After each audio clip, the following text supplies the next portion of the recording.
Hi there. Welcome to week 7 of our 52 weeks of wellness. As a reminder, my name's Erin. I'm the owner of Emma K Enterprises, which creates books, content, specifically around wellness. For example, my Women's Wellness Playbook for Success. You can get it on Amazon or TikTok. But I'm also a mom, a wife. I'm a working professional. I'm in my late 40s. I'm 46, going through menopause. And really, I wanted to invest in my wellness for myself, for my family. I did a lot of research specifically for my books and my blog content. So things like Women's Wellness Playbook for Success, Cortisol Detox Success. And now what I'm doing is taking all this information I've learned about, wrote about, shared with all my viewers, and applying it to my own life. So taking 52 weeks to incorporate all these things that I've learned into my life and just adding it each week as I go and sharing with all of you. So again, we're in week 7 if you're following along and on this wellness journey with me. So week 7 of 52, and this week we're going to talk about weekly planning. So we've talked about things around morning routines, evening routines, planning for the day, things you should do each day. But really, health and wellness does not happen overnight, doesn't happen in a day. It doesn't happen on a whim either. You can't be spontaneous and really focus on your health and wellness. It takes planning. And one way to help with that planning is to do your weekly planning and figure out what your week is going to look like. Prepare yourself for your week. We talked a lot about preparing yourself the night before for a good morning and a good day. This gets you even further ahead of that, of planning for the week and getting ahead of your schedule. Similar to some of our morning and evening routines, it does help reduce stress. It reduces decision fatigue.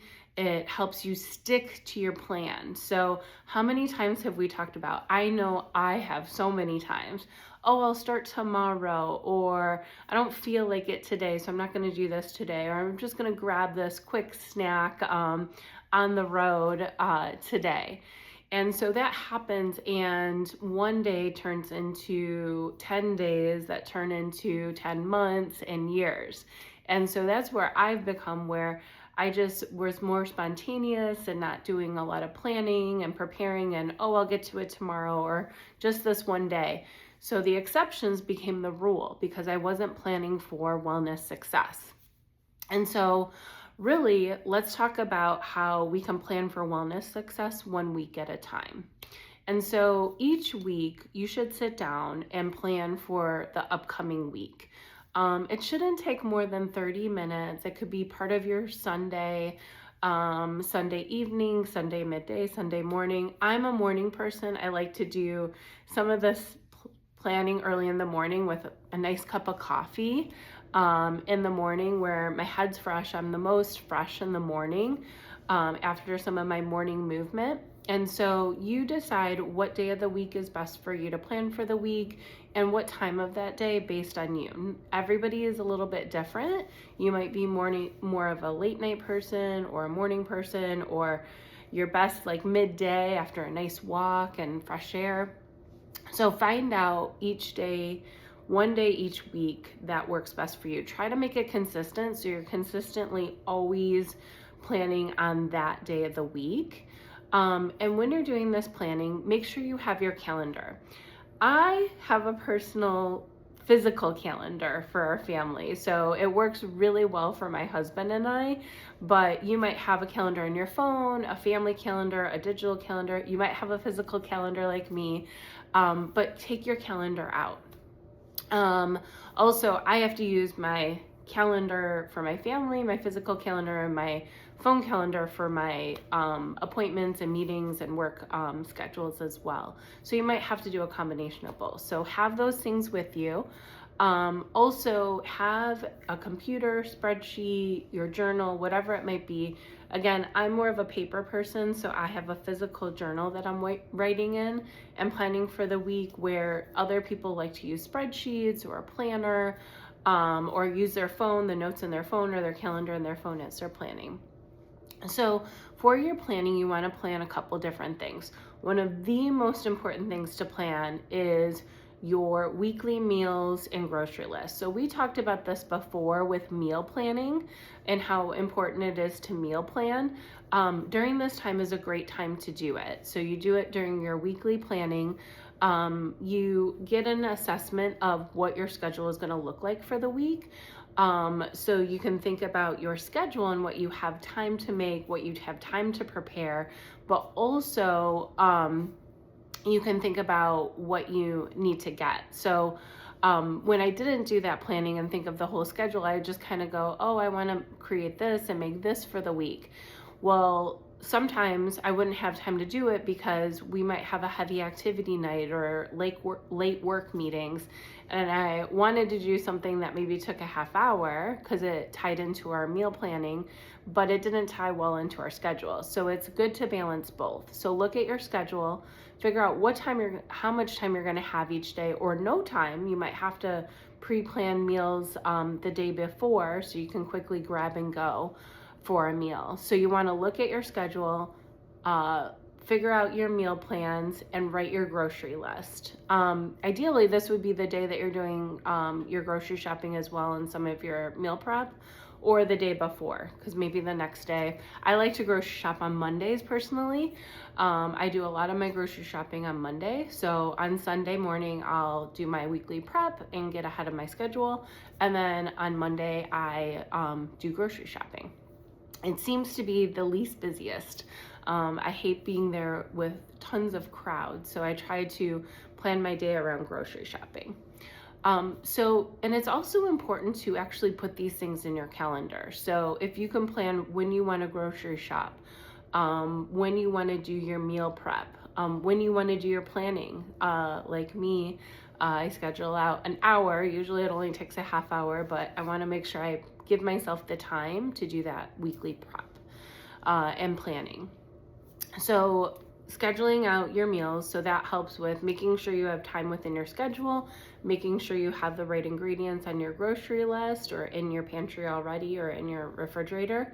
And it also helps you stick to your meal plan. When you prep and plan ahead of time and you make it flex to your schedule and what's going on for the week, activities, work meetings, travel, things like that, you're more likely to stick with it. The second thing you want to think about in your weekly planning is your exercise and movement routine. So this is another one that's really important to put into your calendar and making sure you're scheduling time for it. This is the one that I miss all the time. And until I started putting it into my calendar to force myself to do it, I would just say, oh man, I missed it again today. And that's movement and exercise. And so making sure you're preparing for the week of what types of exercise, what days you want to do your strength training on, what days you want to do your harder cardio on, when you're going to be walking, so that way you can get a walk in, at least a walk. It's nice to get more than one walk, but at least some type of walk in through the day. And so especially with a busy schedule, you have to put that in. You have to make time for it. So getting that into your schedule, planning what you're going to do for the week and getting it into your schedule. The next one is sleep. We've talked about the importance of sleep. It helps with stress. It helps your overall health and wellness. And so you need to make sure you're planning for your sleep. Again, schedules get crazy. We have all kinds of activities and work commitments and family commitments. And so it's important to make sure we're getting the right amount of sleep. So you should schedule your sleep.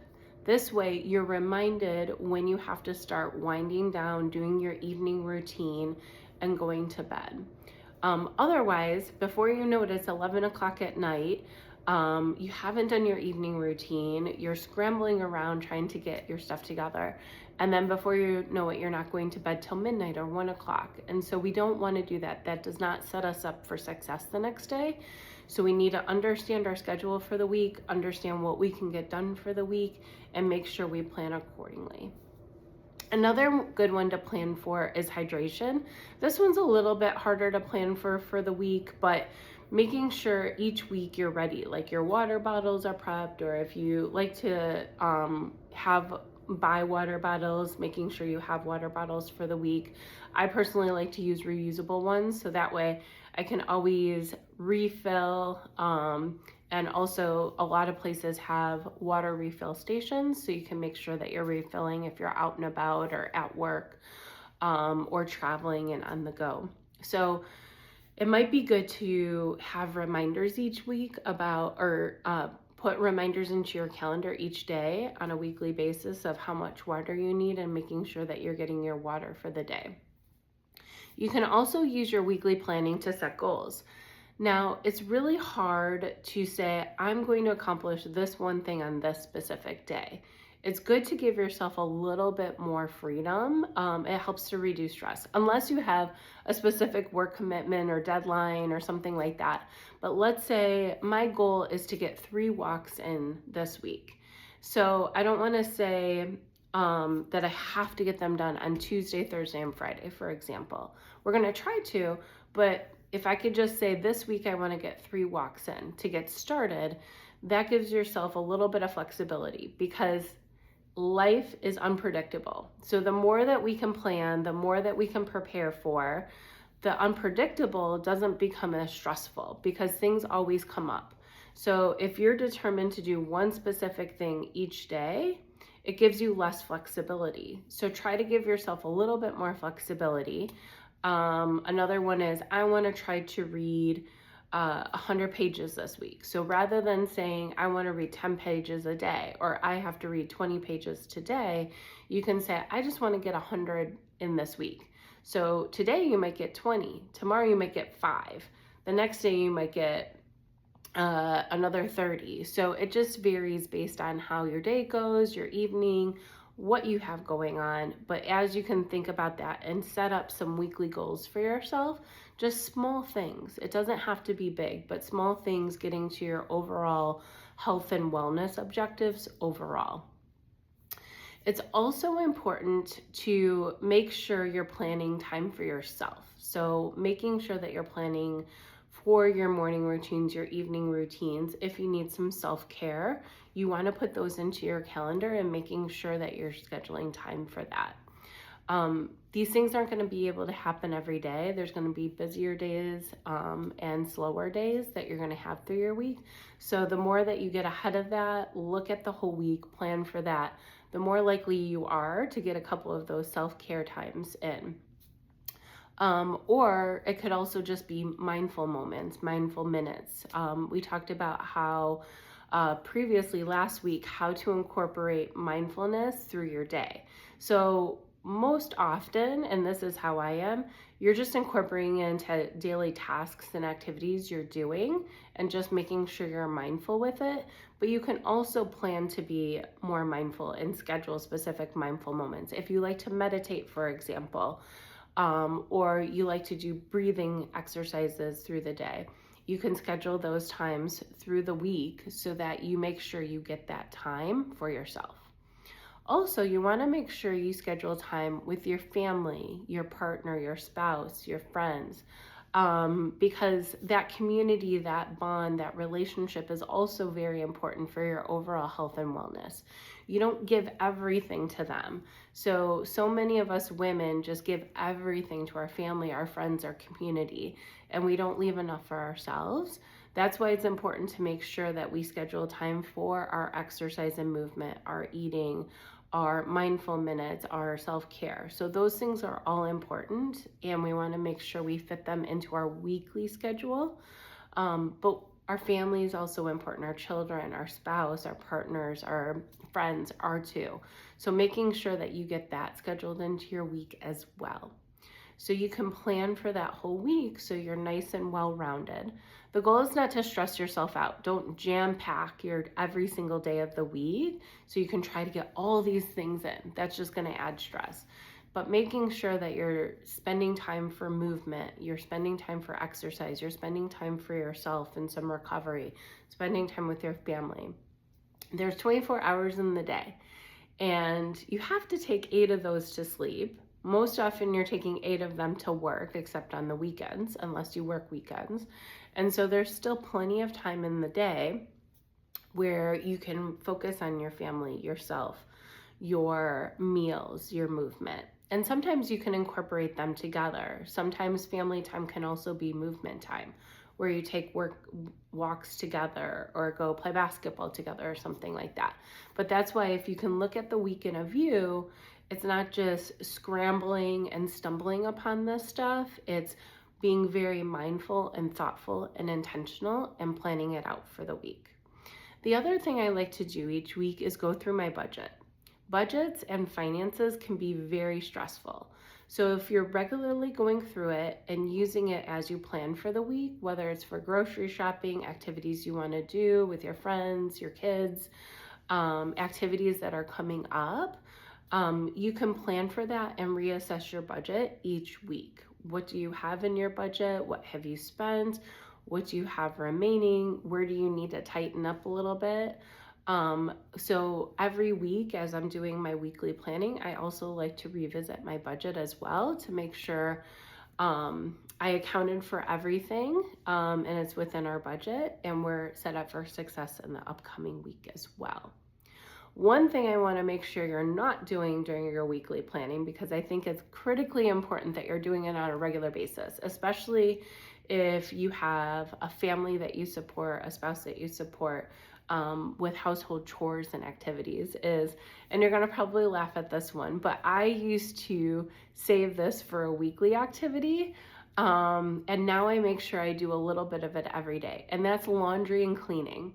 So I think it's really important that you don't save that for one single day. It can be very overwhelming. It can be exhausting. It can derail your whole day.